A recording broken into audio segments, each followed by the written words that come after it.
संभाजीनगरमध्ये देखील शहरातून सातारा परिसराला जोडणारा भुयारी मार्ग असून अडचण नसून गोंधळ ठरलाय। बऱ्याच वर्षाच्या प्रतीक्षेनंतर हा मार्ग सुरू झाला, मात्र पहिल्याच पावसात हा भुयारी मार्ग पूर्णपणे भरला। गेले 2 दिवस नागरिकांना मनस्ताप सहन करावा लागतोय। रेल्वे, एमजेपी, महापालिका एकमेकांवर चुकीचे आरोप करतायत आणि शेवटी खासदार भागवत कराड यांनी सर्वच विभागाच्या अधिकाऱ्यांना बोलावून या संदर्भात पाहणी केली आहे।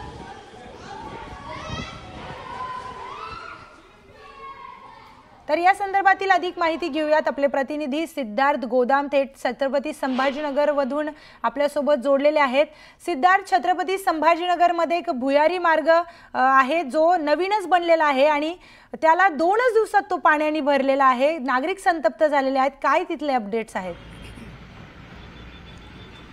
निश्चितच राज्यासह मराठवाड्याला सुद्धा मान्सूनपूर्व पावसाने फटका दिलेला आहे। मराठवाड्यात जवळपास 27 लोकांना आपला बळी द्यावा लागलेला आहे आणि त्याचाच फटका जे आहे संभाजीनगरला सुद्धा बसलेला आहे। मी माझ्या पाठीमागे दाखवू शकतो की हाच तो भुयारी मार्ग आहे जो छत्रपती संभाजीनगर आणि साताऱ्यासारख्या मोठ्या लोकवस्तीला जोडला गेलेला आहे। पहिल्या पावसामध्ये हा भुयार मार्ग जवळपास अर्धा भरला होता, कारण भुयारी मार्ग तर तयार झालाय, मात्र त्यात जमणारं पाणी बाहेर कसं काढायचं त्यासाठी जी योजना केली होती ती योजना या ठिकाणी फेल ठरलेली आहे आणि यामध्ये रेल्वे विभाग असेल, महानगरपालिका आणि जीवन प्राधिकरण अधिकारी एकमेकांवर ढकलत आहेत। मात्र आता तिघांची मिळून एक बैठक झालेली आहे। आता 2 दिवसानंतर ही जी वाहतूक जी आहे सुरळीत झालेली। 2 दिवस नागरिकांना 15 ते 20 किलोमीटरचा राऊंड मारून शहरात यावं लागत होतं, मात्र आता जो आहे मार्ग सुरळीत दिसतोय।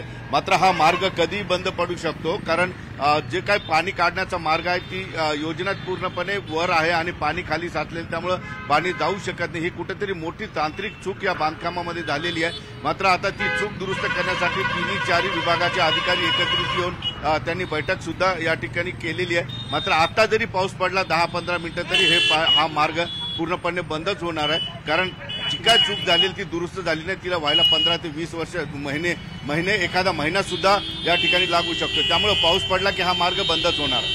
निश्चितच सिद्धार्थ, तर सातारा परिसर आणि शहराला जोडणारा हा मार्ग अत्यंत महत्त्वाचा आहे। इथून नागरिक ये जा करतात आणि त्यामुळेच 2च दिवसात त्याच्यात पाणी साचलेलं आहे, त्यामुळे नागरिकांनी चिंता व्यक्त केली आहे।